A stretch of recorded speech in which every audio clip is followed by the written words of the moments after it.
이번 시간은 29차시 세포 분열이 필요한 까닭에 대해서 배워볼 건데요. 먼저 세포 분열을 알아보고 두 번째로는 세포 분열이 왜 필요한지, 세포 분열의 필요성을, 세포를 싸고 있는 세포의 표면적과 부피 사이의 관계를 가지고 설명해 보도록 하겠습니다. 그림을 보세요. 지금 여기 커다란 가래떡이 하나가 있어요. 이 가래떡에다가 꿀을 바를 거예요. 첫 번째 경우고요. 두 번째는 이 커다란 가래떡을 두 조각으로 만드는 거예요. 그리고 나서 꿀을 바르는 거죠. 꿀은 이 가래떡의 표면적에 발라지게 될 건데요.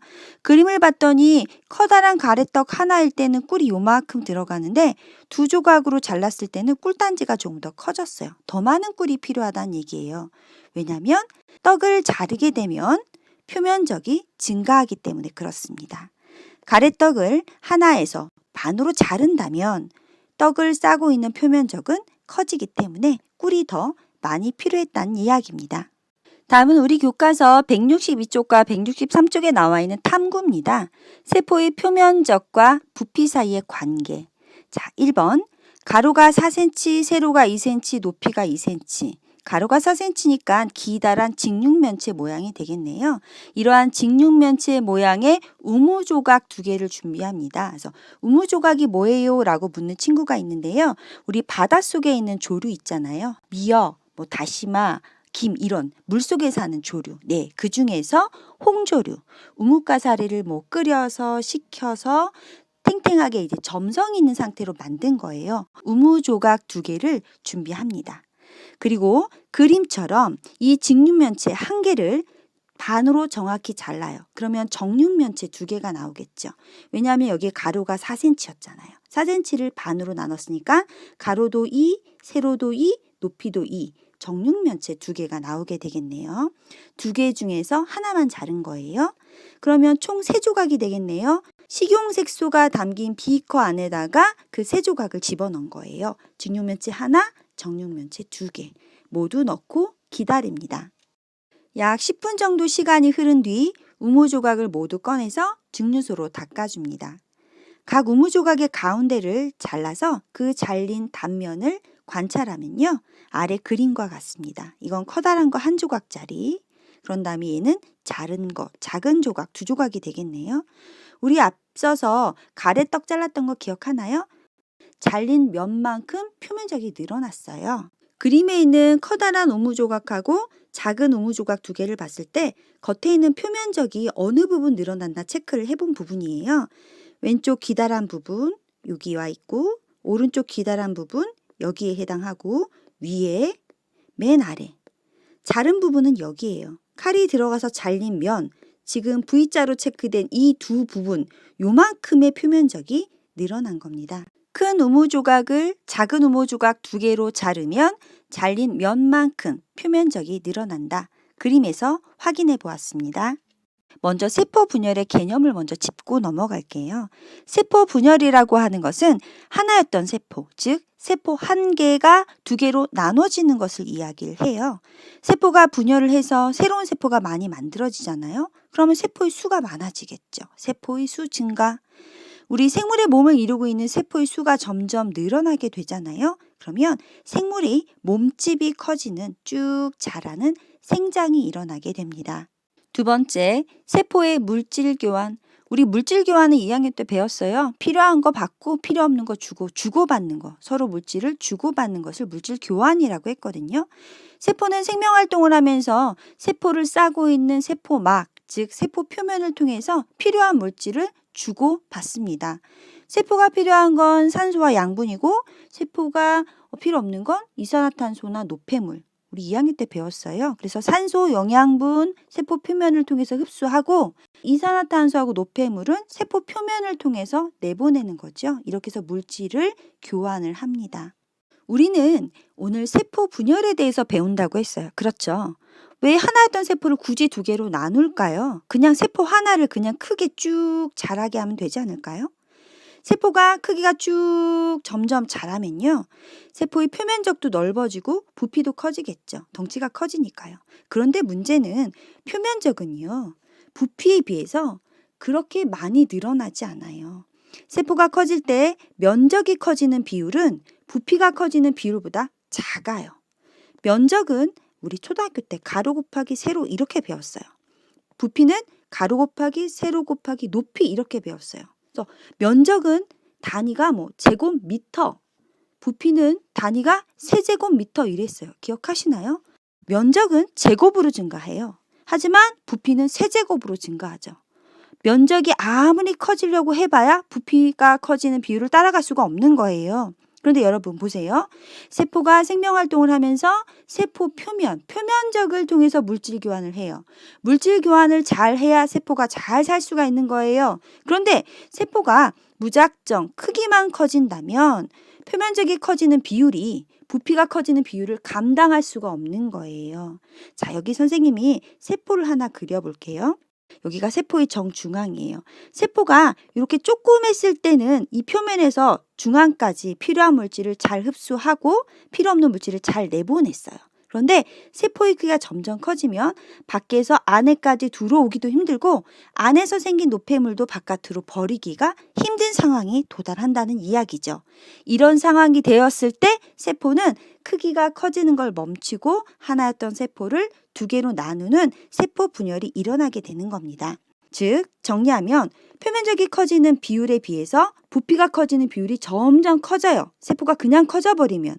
그러면 이 표면적이 세포 안에 있는 물질 교환을 충당할 수가 없어지겠죠. 물질 교환에 불리하게 됩니다. 표면적이 커져야 물질 교환에 유리하기 때문에. 그래서 세포의 크기가 커지면 물질 교환에 불리합니다. 왜? 표면적이 부피를 따라가지 못하기 때문이죠. 앞에서 살펴봤던 세포의 표면적과 부피 사이의 관계를 밝힌 탐구 기억하시죠? 자, 정리해 보겠습니다. 1번 커다란 큰 우무조각의 부피하고 표면적, 그 다음에 작은 우무조각 두 개의 전체 부피 및 표면적을 비교해 보래요. 그래서 먼저 부피값부터 계산을 해볼 거예요. 지금 커다란 우무조각 하나가 있고 작은 거 두 개가 있어요. 부피를 구하라고 했어요. 부피는 가로 곱하기 세로 곱하기 높이예요. 그래서 4 곱하기 2 곱하기 2 하면 16이 되겠네요. 커다란 우무조각의 부피는 16이었어요. 부피 16 기억해 주시고 작은 우무조각 두 개니까요. 먼저 하나를 구하고 2배 하면 되겠네요. 가로가 2, 세로가 2, 높이가 2. 2 곱하기 2 곱하기 2는 8인데 우무조각이 두 개가 있으니까 두 개를 곱해서 부피는 16이네요. 큰 우무조각 한 개의 부피도 16, 작은 우무조각 두 개의 부피도 16. 부피는 둘 다 16으로 같았습니다. 이번에는 표면적을 한번 구해 보겠습니다. 큰 우무조각을 자세히 보잖아요. 그러면 지금 앞에 보이는 긴 사각형이 보여요. 위에도 바닥 아래도 안 보이는 뒤에도. 즉 긴 사각형이 4면이 있고요. 왼쪽하고 오른쪽에 정사각형 조그만 거 작은 사각형이 2면이 존재하게 됩니다. 계산을 해볼게요. 먼저 긴 사각형을 보겠습니다. 긴 사각형에서 가로가 4, 세로가 2입니다. 그래서 4 곱하기 2는 8 이렇게 된 것이 4면. 그러면 8, 4, 32가 되는 거고요. 작은 사각형은 여기 가로 세로가 2가 되겠죠. 2 곱하기 2는 4. 그것이 2면이 있으니까 4, 2, 8이 되겠습니다. 그래서 커다란 큰 우무조각 같은 경우는 표면적이 40이 나왔습니다. 이번에 작은 우무조각 같은 경우는요. 지금 정육면체예요. 즉 정사각형이 6면이 있는 거죠. 정사각형 가로가 2, 세로가 2. 그러면 면적은 4가 되겠죠. 그런데 그것이 6면. 그런데 그것이 2개 이렇게 존재하겠네요. 그래서 6 곱하기 2 곱하기 4 하면 48이 되겠습니다. 자, 그러면 커다란 우무조각하고 작은 우무조각 부피는 아까 둘 다 16으로 같았어요. 하지만 표면적은 작은 우무조각이 훨씬 더 크다라는 결론이 나옵니다. 이제 마지막으로 부피에 대한 표면적의 비율을 한번 비교해 볼 거예요. 세포가 커지면 부피도 커지고 표면적도 커져요. 표면적이 커지는 것보다 부피가 훨씬 더 크게 증가한다고 했었죠. 그래서 중요한 건 표면적이 커지는 것이 세포 입장에서 중요하다라고 설명을 했고요. 부피에 대한 표면적의 비, 얘를 우리는 부피분의 표면적 이렇게 계산을 할 겁니다. 커다란 우무조각 같은 경우는요. 부피가 16이었어요. 작은 우무조각도 부피는 16이었어요. 즉 부피분의 16분의 커다란 우무조각의 표면적은 아까 40으로 나왔었죠. 작은 우무조각은 48이었습니다. 얘를 계산해 보면 부피에 대한 표면적의 비, 부피분의 표면적은 16분의 40 계산하면 2.5가 나와요. 작은 우무조각은 16분의 48 계산하면 3이 나오네요. 결론을 정리하면 작은 우무조각은 큰 우무조각에 비해서 부피에 대한 표면적의 비율이 훨씬 큽니다. 다시 말하면 물질 교환에 좀 더 유리하다는 이야기입니다. 정리하기 2번입니다. 앞선 과정 3에서 큰 우무조각하고 작은 우무조각 두 개가 식용색소에 물든 면적이 달랐었죠. 그 까닭은 하고 물었어요. 큰 우무조각을 작은 우무조각 두 개로 자르잖아요. 그러면 칼이 닿아서 잘린 면만큼 표면적이 늘어났어요. 따라서 우무조각이 식용색소에 물든 면적은 우무가 잘린 면만큼 늘어나게 되는 겁니다. 표면적이 늘어나서 더 많이 물들었네요. 표면적이 늘어나서 물질 교환을 더 잘할 수 있다라는 의미가 되겠죠. 정리하기 3번입니다. 우무조각을 우리는 이제 세포라고 가정을 할 거예요. 그리고 식용색소를 그 세포가 필요한 영양소라고 가정을 하는 거죠. 자, 그렇다면 왜 세포 분열이 필요할까요? 영양소의 흡수는 세포의 표면을 통해서 일어난다고 했습니다. 세포가 커지게 되잖아요. 그럼 부피에 비해서 상대적으로 표면적은 작아져요. 왜냐하면 부피가 훨씬 더 많이 증가하니까요. 이 말을 바꿔서 얘기하면 세포의 부피에 대한 표면적의 비가 작아진다 이렇게 표현할 수가 있어요. 말이 좀 어렵다고요? 한 번 더. 부피에 비해서 상대적으로 표면적이 작아지는 거예요. 안 되는데 표면적이 커야 되는데. 그렇죠? 요 문구를 똑같이 표현하면 세포의 부피에 대한 표면적의 비가 작아진 거예요. 얘가 커져야 되는데. 따라서 세포에 필요한 영양소를 흡수하는데 굉장히 불리하겠죠. 따라서 세포는 어느 정도 커지게 되잖아요. 그러면 세포 분열을 통해서 세포의 수를 늘립니다. 표면적을 증가시키기 위해서 그런 거죠. 다음은 오투 중등과 3학년 2학기 교재에 선생님이 그림과 자료를 가지고 와봤는데요. 지금 그림에 나와 있는 이 정육면체를 세포라고 가정하는 거예요. 이렇게 세포의 크기가 점점 커진다면 표면적하고 부피는 어떻게 변화하니? 그것을 비교한 표가 되겠습니다. 한 면의 길이가 1일 때는요. 표면적이 6, 부피는 1이에요. 2일 때는 표면적이 24, 부피가 8. 3일 때는 표면적이 54, 부피가 27이에요. 그래서 앞서서 계산했던 부피에 대한 표면적의 비 기억하시나요? 부피분의 표면적을 집어넣고 계산을 하면 얘는 1분의 6이니까 6, 얘는 8분의 24니까 3, 얘는 27분의 54니까 2라는 숫자가 나와요. 한 변의 길이가 커졌어요. 세포가 커지면요. 요 비율이 작아져서 안 좋다라는 얘기죠. 한 번 더. 한 변의 길이가 커졌어요. 세포의 크기가 커졌어요. 그러면 부피에 대한 표면적의 비율이 점점 작아지는 것을 볼 수가 있습니다. 세포가 작을 때는 여기 세포 정중앙까지 물질을 쉽게 받아들이고 세포 안에 생기는 물질도 바깥으로 쉽게 내보낼 수 있어요.